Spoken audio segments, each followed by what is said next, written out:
राधे राधे दोस्तों, स्वागत है आप सभी का आपके अपने चैनल इंडियन मॉम्स लाइफस्टाइल में। कैसे हैं आप? आपके अच्छे स्वास्थ्य और सुखद जीवन की मंगल कामना करती हूँ। दोस्तों, पूरे कार्तिक माह में स्नान और दान का बहुत बड़ा महत्व होता है। और जो अगर किसी कारणवश पूरे माह स्नान दान नहीं कर सका है, तो वो कार्तिक माह के आखिरी 5 दिन देव उठनी एकादशी से पूर्णिमा तक अगर स्नान और दान करता है, तो उसे पूरे माह के बराबर स्नान और दान का फल मिलता है। और उसी में जो कहानियाँ कही जाती हैं, तो लास्ट के जो 5 दिन होते हैं उसमें पंचभीखु की कहानी कही जाती है। इसे भीष्म पंचक भी कहा जाता है। भीष्म पंचक का हिंदू धर्म में बहुत ही बड़ा महत्व होता है। पुराणों तथा हिंदू धर्म ग्रंथों में कार्तिक माह में भीष्म पंचक व्रत का विशेष महत्व कहा गया है। ये व्रत कार्तिक माह में शुक्ल पक्ष की एकादशी से आरंभ होता है तथा पूर्णिमा तक चलता है। भीष्म पंचक को पंचभीखु के नाम से भी जाना जाता है। धर्म ग्रंथों में कार्तिक स्नान को बहुत महत्व दिया गया है, अतः कार्तिक स्नान करने वाले सभी लोग इस व्रत को करते हैं। भीष्म पितामह ने इस व्रत को किया था, इसलिए यह भीष्म पंचक नाम से प्रसिद्ध हुआ। तो चलिए दोस्तों, इसकी कथा सुनते हैं। कथा सुनते समय अपने दाहिने हाथ में तिल या फिर पुष्प लेकर ही कथा सुनें। तो चलिए कथा सुनते हैं। जब महाभारत युद्ध के बाद पांडवों की जीत हो गई, तब श्री कृष्ण पांडवों को भीष्म पितामह के पास ले गए और उनसे अनुरोध किया कि ये पांडवों को ज्ञान प्रदान करें। सैया पर लेटे हुए सूर्य के उत्तरायण होने की प्रतीक्षा कर रहे थे। भीष्म ने कृष्ण के अनुरोध पर कृष्ण सहित पांडवों को राज धर्म, वर्ण धर्म और मोक्ष धर्म का ज्ञान दिया। भीष्म द्वारा ज्ञान देने का क्रम एकादशी से लेकर पूर्णिमा तिथि यानी कि 5 दिनों तक चलता रहा। भीष्म ने जब पूरा ज्ञान दे दिया, तब श्री कृष्ण ने कहा कि आपने जो 5 दिनों में ज्ञान दिया है, ये 5 दिन आज से अति मंगलकारी हो गए। इन 5 दिनों को भविष्य में भीष्म पंचक के नाम से जाना जाएगा। भीष्म पंचक व्रत में 4 द्वार वाला एक मंडप बनाया जाता है। मंडप को गाय के गोबर से लीपकर मध्य में एक वेदी का निर्माण किया जाता है। वेदी पर तिल रखकर कलश स्थापित किया जाता है। इसके बाद भगवान वासुदेव की पूजा की जाती है।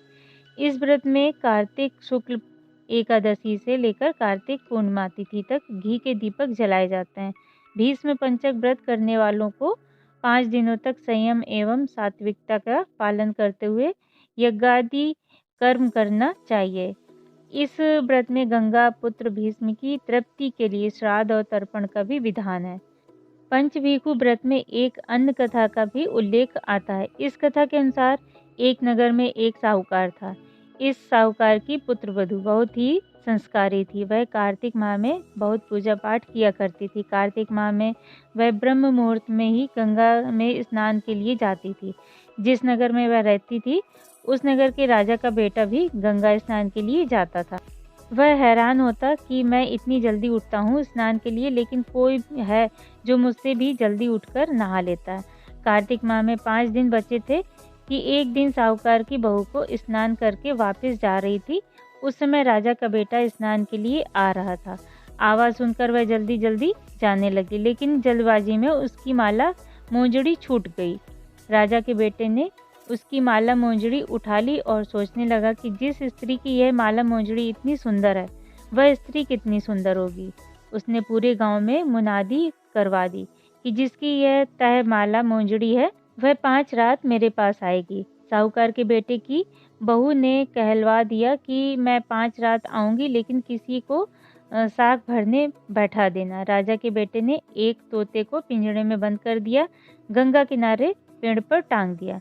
बहू सुबह के समय आई, पहली पेड़ी पर पैर रखा और बोली, हे कार्तिक के ठाकुर, राई दामोदर, पांचों पांडु, छठे नारायण, भीखम राजा, उस पापी को नींद आ जाए। राजा के बेटे को नींद आ गई। बहू नहा धोकर चलने लगी तो तोते से बोली, सुबह सुबह तेरे गल डालूंगी हीरा, मेरी साख भरियो वीरा।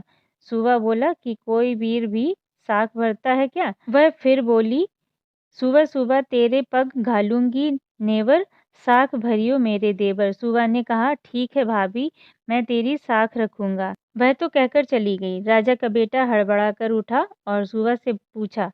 सुबह सुबह वह आई थी, कैसी थी? सुबह बोला, आभा की सी बिजली, होली की सी झल, केला की सी कामिनी, गुलाब का सा रंग। अगले दिन राजा के बेटे ने सोचा कि आज मैं अपनी उँगली में चीरा लगाऊंगा, इससे मुझे नींद नहीं आएगी। अगले दिन राजकुमार उँगली चीर कर लेट गया। वह आई और भगवान से उसी तरह प्रार्थना करने लगी और राजकुमार को फिर नींद आ गई। वह स्नान करके फिर से वापस चली गई। सुबह राजकुमार ने तोते से फिर पूछा तो उसने वही सारी बातें दोहरा दी।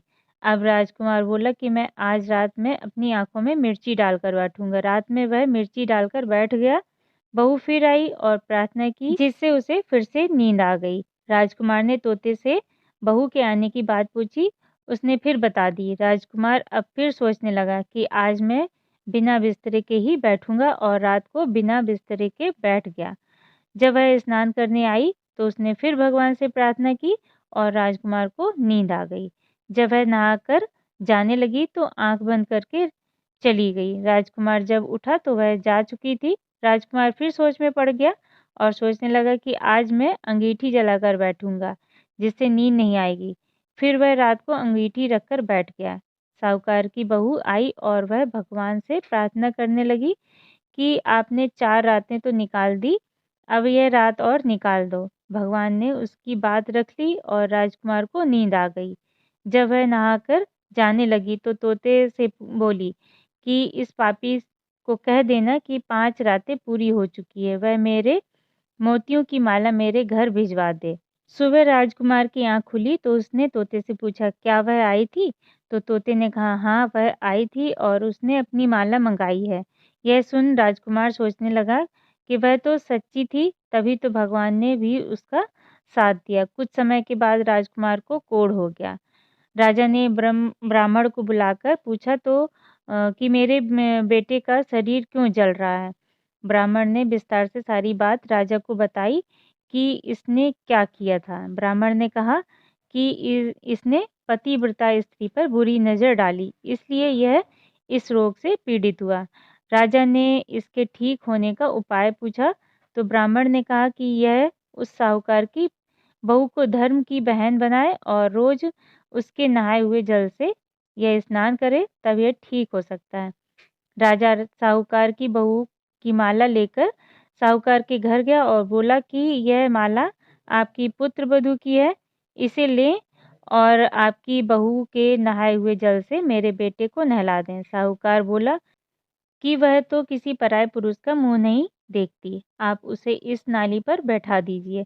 जब वह ऊपर नहाएगी, तब नीचे इस नाली के पानी में आपका पुत्र नहा लेगा। राजकुमार ने ऐसा ही किया और कुछ समय बाद उसका शरीर चंदन सा हो गया।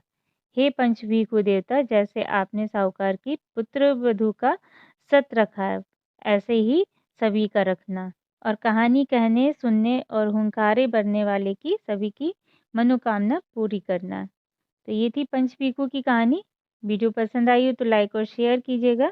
मिलते हैं फिर अगली वीडियो में, तब तक के लिए राधे राधे।